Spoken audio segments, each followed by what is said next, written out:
ফের বিনা চিকিৎসায় চা শ্রমিকের মৃত্যু হয়েছে এমনই অভিযোগ। এবার বীরপাড়া বন্ধ ঢেকলাপাড়া চা বাগানে মর্মান্তিক ঘটনা। জানা গিয়েছে মৃত চা শ্রমিকের নাম সুশীল ওরাও। বৃহস্পতিবার বিকেলে অসুস্থ হয়ে পড়েন এই ব্যক্তি। অ্যাম্বুলেন্স ভাড়া করে হাসপাতালে নিয়ে যাওয়ার টাকা ছিল না পরিবারের হাতে, আর এরপর বাড়িতেই মারা যান তিনি। আমরা এই বিষয় নিয়ে আরো কথা বলে জানবো। তপন আমাদের সঙ্গে রয়েছেন, আমাদের প্রতিনিধি টেলিফোন লাইনে।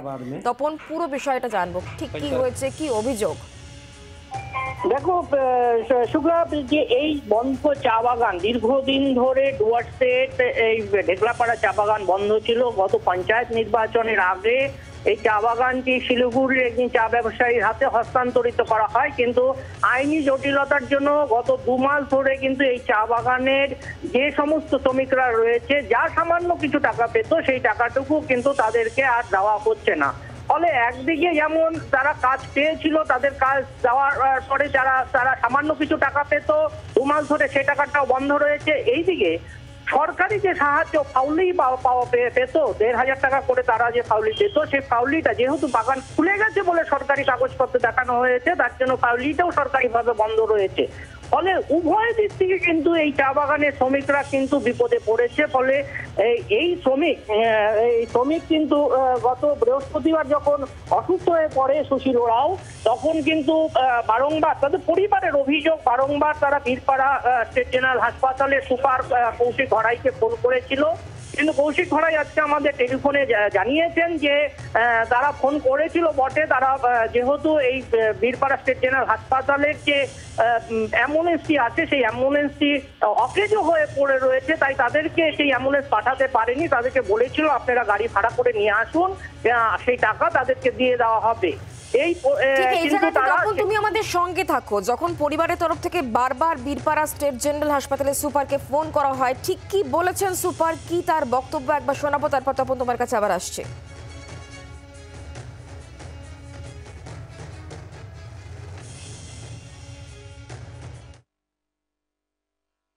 না না, ফোন করা হয়েছিল। ফোন ধরে আমি বলেছিলাম আমাদের যে অ্যাম্বুলেন্স যেটা হচ্ছে কি আপনার ক্লোজ টি গার্ডেনের জন্য আছে, ওটা তো আন্ডার রিপেয়ারিং, এই মুহূর্তে খারাপ আছে। তো ওনারা চলে আসুক, যে কোনো ভাবে যা খরচাপাতি হবে আমাদের হসপিটাল থেকে আমরা বিয়ার করবো। এর আগেও তো এরকম হয়েছে, যখন যদি গাড়ি খারাপ থাকে ওনারা চলে আসেন, যা আপনার ছিল ওদের ওয়েজেস হয় ওরা বিল করে আমরা ওদেরকে দিয়ে দিই। এটা আপনার হচ্ছে মাদারঘাটে বিএমওইচের টিম ফলো আপ করছে। এই মুহূর্তে ওনারা এখানে গেছে, মাদারঘাটে বিএমওইচ ব্যাপারটা এক্সাক্ট আপনাদের ফিল্ডের পজিশনটা বলতে পারবে। সুপারের বক্তব্য শুনলেন, কিন্তু পরিবারের তরফ থেকে কি বলা হচ্ছে, কি অভিযোগ তাদের, শুনুন।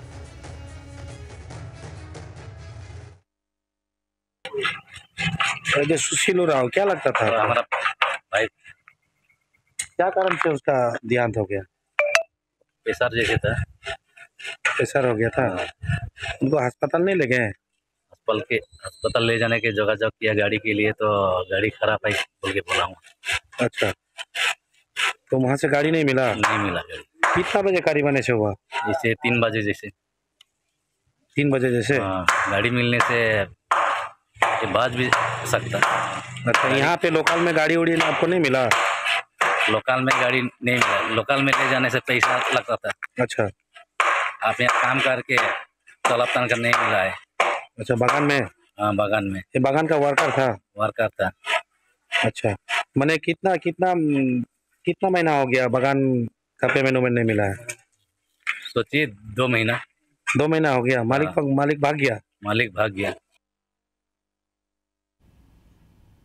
আমরা কথা বলবো তপন আমাদের সঙ্গে। তপন, সুপারের বক্তব্য শুনলাম এবং পরিবারের যে বক্তব্য সেটা আমরা শুনলাম, কিন্তু এই বীরপাড়া স্টেট জেনারেল হাসপাতালের সঙ্গে যোগাযোগ করা ছাড়া পরিবারের লোকজন কি আর অন্য কাউকে এই বিষয়টা জানাননি? কোনো সাহায্য কি তারা কোনো তরফ থেকেই পাননি? তাহলে দেখো, বীরপাড়া এই ঢেকলাপাড়া যে অঞ্চলটা, সেই অঞ্চলটা একেবারে ইন্টেরিয়ার, একদম এর পরেই কিন্তু ভুটান সীমান্ত লাগোয়া একটি এলাকা।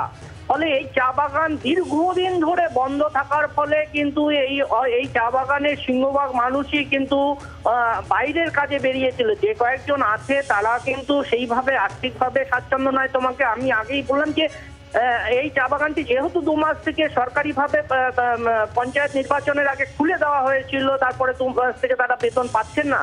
এই বেতন না পাওয়াতে আর অন্যদিকে ফাউলাই, ফলে আর্থিক অসঙ্গতি কিন্তু যে আর্থিক সংকট যে পরিবারগুলো, এই পরিবার কিন্তু সকলের কাছে সমানভাবেই রয়েছে।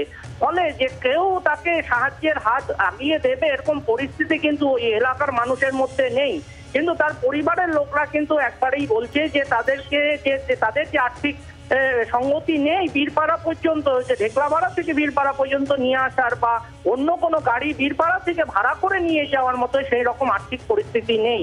ফলে এই ধরনের কিন্তু মর্মান্তিক দুর্ঘটনা ঘটেছে। শুক্লা, নজর রাখো তপন, ধন্যবাদ। এই গোটা বিষয় নিয়ে সিএমএইচ সুমিত গঙ্গোপাধ্যায় তার কি বক্তব্য শুনুন।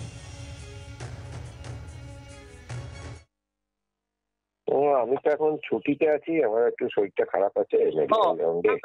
বলছি স্যার, এমনি এই যে শুনেছেন তো বীরপাড়ার ঘটনাটা, একজন শুনেছি কিন্তু পুরো ডিটেলস তো জানি না। হ্যাঁ বলছি যে সঠিক আছে, বলছে বীরপাড়া শরীর খারাপ আছে এখন।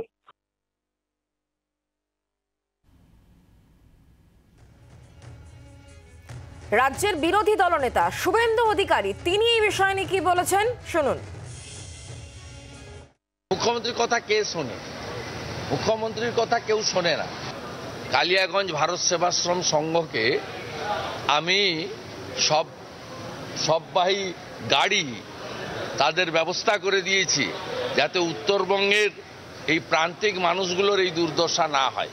অ্যাম্বুলেন্সের ন্যূনতম পরিষেবা, ডেড বডি ক্যারিয়ার, তার একটু তেলের ব্যবস্থা যে সরকার করতে পারে না, তাদের চোখে, তার মুখ্যমন্ত্রীর চোখে উত্তরবঙ্গের এই অবহেলিত বঞ্চিত মানুষগুলো কি অবস্থায় আছে এটা বারে বারে প্রমাণিত হয়েছে। শুভেন্দু অধিকারী বক্তব্য আপনারা শুনলেন। ফের বিনা চিকিৎসায় চা শ্রমিকের মৃত্যুর অভিযোগ। আর এবার বীরপাড়া বন্ধ ঢেকলাপাড়া চা বাগানে মর্মান্তিক ঘটনা। মৃত শ্রমিকের নাম সুশীল ওরাও। বৃহস্পতিবার বিকেলে তিনি অসুস্থ হয়ে পড়েন। অ্যাম্বুলেন্স ভাড়া করার টাকা পরিবারের হাতে ছিল না, আর এরপরই মারা যান সুশীল ওরাও। বীরপাড়া স্টেট জেনারেল হাসপাতালের সুপারকে বারবার ফোন করা হলে তিনি জানান যে তাদের যে একটি অ্যাম্বুলেন্স সেটি খারাপ অবস্থায় রয়েছে, তারা যে কোনোভাবে যদি চলে আসেন তাহলে তারপর তারা সব রকমভাবে সাহায্য করবেন, কিন্তু সেইটুকুও ক্ষমতা ছিল না তাদের, আর যার ফলে মারা যান সুশীল ওরাও। এদিকে রাজ্যের বিরোধী দলনেতা শুভেন্দু অধিকারী তিনি জানাচ্ছিলেন যে ন্যূনতম যে অ্যাম্বুলেন্সের ব্যবস্থা, সববাহী গাড়ির জন্য যে ব্যবস্থা, সেটাও এই সরকার করে উঠতে পারছে না। উত্তরবঙ্গের মানুষ কতটা বঞ্চিত এই ঘটনা তা প্রমাণ করছে।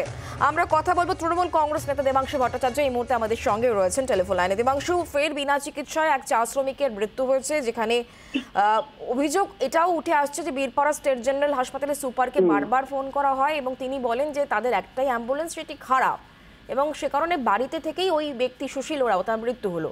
এদিকে শুভেন্দু অধিকারী বলছেন যে উত্তরবঙ্গের মানুষ কতটা অবহেলিত, বঞ্চিত এই ঘটনা তা প্রমাণ করছে। একটা ন্যূনতম অ্যাম্বুলেন্স পরিষেবা, সববাহী গাড়ির পরিষেবা তারা পাচ্ছেন না। কি বলবেন আপনি? দেখুন, ঢেকি স্বর্গে গেলেও ধান ভাঙে একটা কথা আছে না, বিজেপি ভাগাভাগি রাজনীতি করবে না, এই জিনিস হচ্ছে ঢেকি স্বর্গে গেলেও ধান ভাঙার মতোই আর কি ব্যাপার। একটা ঘটনা, দুঃখজনক ঘটনা, এবং যার প্রাণ গেছে সেটা তো ফিরিয়ে দেওয়া সম্ভব না। যার পরিবারের আত্মীয় স্বজন হারিয়েছে তারাই যন্ত্রণাটা বোঝেন, এবং সত্যি সত্যি এই ব্যাপারটা খতিয়ে দেখা দরকার। কেন সেখানে একটা হাসপাতালে একটাই অ্যাম্বুলেন্স থাকবে, এবং থাকলেও সেটা কেন খারাপ? হাসপাতালের যিনি সুপার তিনি কেন সেটা রিপেয়ার করার ব্যবস্থা করেননি? এগুলো তো অবশ্যই খতিয়ে দেখার মতো বিষয়। এবং ঘটনাটা সত্যি একটা দুর্ভাগ্যজনক ঘটনা, খুবই খারাপ ঘটনা। আজকের দিনেও শুধুমাত্র একটা অ্যাম্বুলেন্সের অভাবে কারোর যদি প্রাণ গিয়ে থাকে, এটা আমাদের সভ্যতার লজ্জা, এই নিয়ে কোনো সংশয় নেই। কিন্তু সেখানেও শুভেন্দুবাবুকে উত্তরবঙ্গ বনাম দক্ষিণবঙ্গ করতে হবে? সেখানেও শুভেন্দুবাবুকে এলাকার রাজনীতি, ভাগাভাগি রাজনীতি, ভৌগোলিকভাবে ভাগাভাগি রাজনীতি করতে হবে? আজকে তাদের শাসন করা রাজ্যগুলো থেকে তো রোজই আমরা এরকম খবর পাই, কাঁধে করে বাবা তার সন্তানের দেহ নিয়ে যাচ্ছে সববাই গাড়ি পায়নি বলে। তা আমরা কি সেক্ষেত্রে সেখানে ভাগাভাগি রাজনীতি করতে যাই? অবশ্যই একটা ঘটনা ঘটেছে, সেটা নিয়ে নিন্দা জানান। বিরোধী দলনেতা হয়েছে, নিন্দা অবশ্যই জানাবেন, কোনো অসুবিধা নেই। যে কোনো ঘটনা, এটা আমরাও নিন্দা জানাচ্ছি, এটা আমরা রাজ্য শাসন করতে পারি। কিন্তু কোনো খারাপ ঘটনা ঘটলে প্রত্যেকটা দিকে তো স্বাভাবিকভাবেই, যখন সরকারে আমরা আছি তখন এরকম কোনো ঘটনা ঘটলে আমাদের দিকে প্রশ্ন আসবে, এবং আমরা সেটা দিতে বদ্ধপরিকর, দিতে দায়বদ্ধ। কিন্তু সেখানে উত্তরবঙ্গ বনাম দক্ষিণবঙ্গের রাজনীতি করবেন না। কদিন আগে যখন দক্ষিণবঙ্গে এরকম একটা ঘটনা ঘটেছিল, তখন শুভেন্দুবাবু তো বলেননি যে দক্ষিণবঙ্গ বলেই এরকম ঘটনা ঘটছে? তাহলে উত্তরবঙ্গকে আলাদা করে উত্তরবঙ্গ বলে দেখানোর কি আছে? তৃণমূল কংগ্রেসের সাথে এটাই তফাৎ, আমরা গোটা বাংলাকে পশ্চিমবঙ্গ মনে সমস্যার করি। মূলে কি পৌঁছানো যাবে? যেহেতু তারা অবশ্যই পৌঁছানো তো উচিত, এবং টাকা পাচ্ছে না, পঞ্চায়েতের আগে, পঞ্চায়েত ভোটের আগে এই চা বাগানটা খুলে দেওয়া হয়, কিন্তু আইনি জটিলতায় এই শ্রমিকেরা টাকা পাচ্ছে না বিগত কয়েক মাস ধরে। এটাই হচ্ছে ঘটনা, যে চা বাগানগুলো তো খোলার প্রতিশ্রুতি বিজেপি দিয়েছিল, কারণ চা বাগানে কেন্দ্রীয় সরকারেরও একটা বড় স্টেক থাকে। কিন্তু সেক্ষেত্রে আমাদের রাজ্যের সরকার উদ্যোগ নিয়ে চা বাগান খোলার ব্যবস্থা করছে বিভিন্ন জায়গায়, এবং এক্ষেত্রেও যেটা আপনি উল্লেখ করলেন করা হয়েছে। এখন যদি স্যালারি কেন্দ্রিক কোনো জটিলতা থেকে থাকে, যদি চা বাগান খুলে গিয়ে থাকে, তাহলে এই জটিলতাটাও খুব তাড়াতাড়ি সলভ হবে বলে আমরা বিশ্বাস করি। কারণ যে প্রথম 9টা ধাপ সম্পন্ন করতে যে সরকার পেরেছে, 10ম ধাপটাও সেই সরকারই সম্পন্ন করতে পারবে। তাহলে বাইরে থেকে বিজেপির জ্ঞান দেওয়ার প্রয়োজন নেই। ধন্যবাদ দেবাংশু।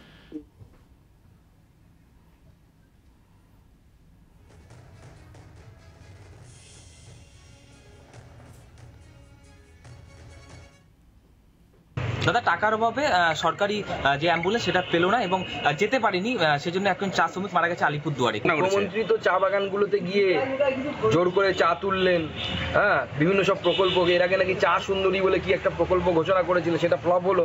এখন ভোটের আগে আবার একটা প্রকল্প ঘোষণা করে এলেন। প্রত্যেকবার ভোট আসে উনি ললিপপ ঝোলায়। এবার এই ললিপপে যারা বোকা হয়ে যায় তারা এইভাবে ভুগতে হচ্ছে আমাদেরকে, বাংলার মানুষকে।